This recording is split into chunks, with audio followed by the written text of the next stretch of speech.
Okay तो finally वो चीज़ हो गई जो कि बहुत टाइम से हर किसी को एक्सपेक्टेड थी। एलिस्टर ब्लैक या फिर जिनको अब हमें बोलना चाहिए मैलेकाई मालाकाई, अगर मैं सही से प्रोनाउंस कर रहा हूँ, मैलेकाई ब्लैक, उन्होंने अपना डेब्यू कर लिया है AEW के एपिसोड में। तो गाइस सीन क्या बनता है कि AEW चल रही थी और बहुत बार हमको शो पर ऐसे देखने को मिलता है कि कुछ लाइट वाइट ग्लिच वगैरह हो रहे हैं और उसको ऐसे कहा जाता है कि भाई वेदर सही नहीं है, इस वजह से दिक्कतें हो रही हैं। लेकिन एक्चुअल में जो हमको स्पॉट देखने को मिलता है जहाँ पर आर्न एंडरसन होते हैं, वहाँ पर होते हैं उनके साथ टोनी शिवानी, बातें चल रही होती है उनकी, लेकिन तभी आउट ऑफ नोवेयर फिर से लाइट बुझती है, लाइट खुलती है और वहाँ पर हमको देखने को मिलते हैं एलिस्टर ब्लैक, जिन्होंने अपना फिनिशर जो कि WWE के अंदर हम लोग ब्लैक मास से जानते हैं वो सीधा लगा दिया आर्न एंडरसन के ऊपर। उसके बाद क्या था, आर्न एंडरसन से जुड़े हैं हमारे कोडी रोड्स आते हैं, वो इससे पहले कि कुछ समझ पाते हैं कि भाई ये चल क्या रहा है, एक ब्लैक मास कोडी रोड्स के फेस पर भी पड़ जाता है और इस तरीके से ऑफिशियली अपना जो डेब्यू है AEW के लिए वो एलिस्टर ब्लैक कर चुके हैं। और ये बड़ा अजीब सा है कि जेलिना वेगा एलिस्टर ब्लैक आपस में कपल हैं। जेलिना वेगा रिलीज़ हुई, वो WWE में आ गई, लेकिन एलिस्टर ब्लैक रिलीज़ होने के बाद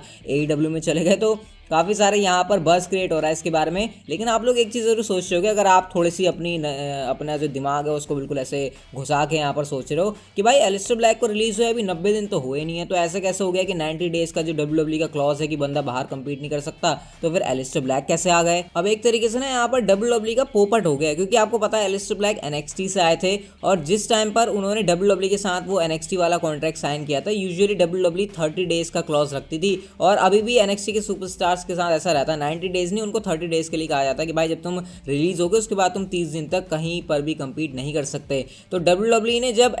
वो एलिस्टर ब्लैक को NXT से लेकर आए मेन रोस्टर के ऊपर, तो वो उनके कॉन्ट्रैक्ट को अपडेट करना भूल गए, जहां पर 90 डे क्लॉज वाली चीज़ होती है और वो चीज़ वो भूल गए, जिसका फायदा एलिस्टर ब्लैक ने उठा लिया और वो 90 दिनों से पहले नहीं बल्कि 35 दिन के आसपास ही हुए और वो WWE को छोड़कर AEW डायनामाइट में अपना कर चुके हैं डेब्यू। तो ये यहाँ पर इसके पीछे पूरी कहानी रही है। वेल आप लोग मुझे कमेंट करके अपने रिएक्शन ज़रूर बताना एलिस्टर ब्लैक के या फिर मैलेकाई ब्लैक के AEW डायनामाइट के डेब्यू के बारे में। लेकिन हाँ डेफिनेटली AEW के लिए एक और बहुत बड़ा एसेट आ चुका है, एक बहुत बड़ा सुपरस्टार आ चुका है। अगेन कहानी सेम चल रही है, WWE से रिलीज़ होने वाला बड़ा बंदा जो है AEW को अपना घर बना लेता है और जिसको फैंस जो है धोखेबाज भी बोलते हैं। नेक्स्ट स्टोरी की बात करते हैं तो भाई स्मैकडाउन की व्यूअरशिप कल मैंने आपको बताया थी कि कैसे फॉक्स पर आने के बाद ये सेकंड लोएस्ट है, लेकिन रॉ कह रही है भाई हम भी तुमसे पीछे थोड़ी रहेंगे, जब तुम रिकॉर्ड बना रहे हो तो हम भी तो रिकॉर्ड बनाएंगे ना। तो गाइज इस हफ्ते का जो मंडे नाइट रॉ का एपिसोड है उसको WWE की हिस्ट्री की मंडे नाइट रॉ की सबसे कम व्यूअरशिप मिली है, मतलब कि इससे कम व्यूअरशिप WWE की इससे पहले कभी भी नहीं आई।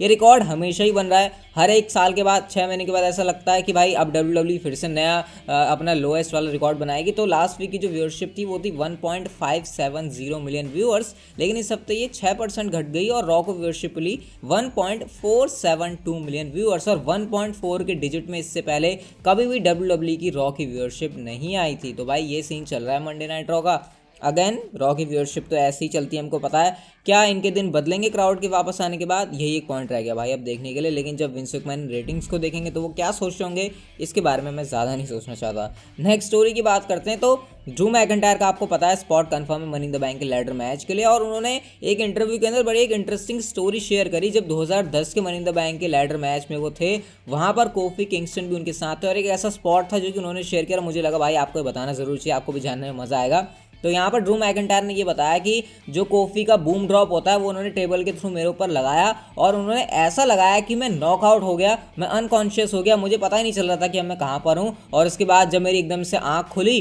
तो मुझे ऐसा लगा कि भाई मेरे बेडरूम में इतने सारे लोग क्या कर रहे हैं। एक्चुअल में ड्रू मैकिंटायर को ये फील हुआ था कि वो अपने घर के बेडरूम में है, लेटे हुए हैं और उनको लग रहा है भाई ये मेरे बेडरूम में इतने सारे लोग कहाँ से आ गए। लेकिन जब उनको रियलाइज़ हुआ थोड़ा सा तो उनको समझ में आया कि नहीं भाई मैं तो मनी इन द बैंक के लैडर मैच में कंपीट कर रहा हूँ इस समय। और उसके बाद जैसे तैसे उन्होंने अपने आप को संभाल के जो है इस मैच के अंदर अपने आप को कंटिन्यू किया। तो इस तरीके से यहाँ पर ड्रू मैकिंटायर ने बताया कि कैसे लैडर मैच के अंदर आपको काफ़ी सारे चैलेंजेस फेस करने पड़ते हैं और पास्ट में जो एक्सपीरियंस रहे ड्रू मैकिंटायर के डेफिनेटली इस बात को काफ़ी सीरियसली लेने वाले हैं और वो हल्के में तो इस मैच को बिल्कुल भी नहीं लेने वाले। और वैसे भी आपको पता है कि ड्रू मैकिंटायर इस मैच में है, एक बहुत बड़ा नाम है जो कि शायद वाकई में इस मैच को जीत भी सकता है। तो ये कुछ एक्सपीरियंस था ड्रू मैकिंटायर का, कुछ इंटरेस्टिंग बात मुझे लगा आपके साथ शेयर जरूर करनी चाहिए। नेक्स्ट स्टोरी की बात करते हैं तो अगर मैं आपसे ये पूछूं कि CM पंक का UFC के अंदर रिकॉर्ड क्या है तो आप लोग बोलोगे कि हाँ भाई 2-0 का रहा है, जहां पर 2 मैच वो हारे हैं, 2 लॉसेज उन्हें मिली हैं, जीत तो उन्हें कोई मिली नहीं। लेकिन गाइस ये रिकॉर्ड अब चेंज हो चुका है और सिर्फ एक ही हार है CM पंक की UFC के के अंदर।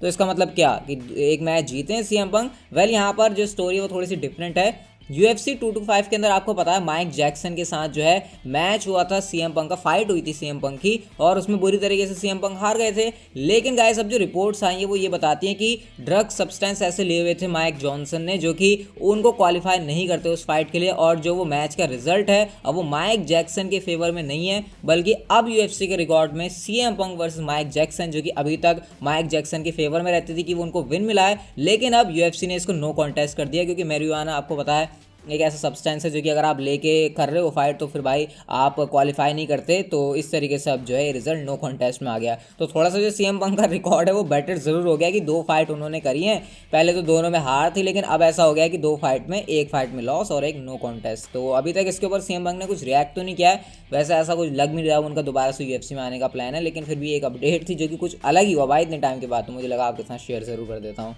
नेक्स्ट स्टोरी की बात करते हैं तो रोमन रेंज से एक ऐसा सवाल पूछा गया जो कि पूछना बनता नहीं है मेरे ख्याल से, पर्सनली मुझे ऐसा लगता है। रोमन रेंज से पूछा जाता है भाई देखो तुम WWE में इस समय कमाल कर रहे हो, आगे जाकर जब पासिंग द टॉर्च वाली बात आएगी, आपको पता है पासिंग द टॉर्च WWE के अंदर एक ऐसी टर्म है कि जब कोई सुपरस्टार खुद से पॉपुलर हो जाता है तो अब उसे पता रहता है कि मेरे दिन ढलने वाले हैं, किसी नए सुपरस्टार को अपॉर्चुनिटी देने की बात है। तो ऐसे में क्या करती है WWE कि वो उस बड़े सुपरस्टार का मैच किसी आने वाले फ्यूचर के टैलेंट से करवाती है, और उस टाइम पर ये लेगेसी सौंपने वाली बात होती है। हमने WWE के अंदर आपको पता है काफी सारे ऐसे मैचेस देखे हैं। तो रोमन रेंज से पूछा जाता है कि भाई जब तुम आगे जाकर तुम्हारी ये करने की बारी आएगी तो तुम्हारे लिए फिलहाल की नजरों में देखते हुए कौन वो सुपरस्टार है। तो रोमन रेंज का जवाब यहाँ पर बड़ा इंटरेस्टिंग था। उन्होंने कहा भाई देखो सही बताऊं मैं बिल्कुल झूठ नहीं बोल रहा, मेरे को इस समय WWE के रोस्टर में कोई भी ऐसा बंदा नहीं लगता जिसको मैं कह सकूं कि हाँ भाई पासिंग द टॉर्च वाली टर्म में उसके साथ कर सकता हूं। उन्होंने ना नुकुर करते हुए एक नाम लिया, उन्होंने कहा मेरे सेकंड फेवरेट है ड्रू मैकिंटायर, उसके अलावा मुझे और कोई सुपरस्टार नहीं लगता जो कि एक्चुअल में ऐसी चीज़ जिसके साथ मैं करूँगा। तो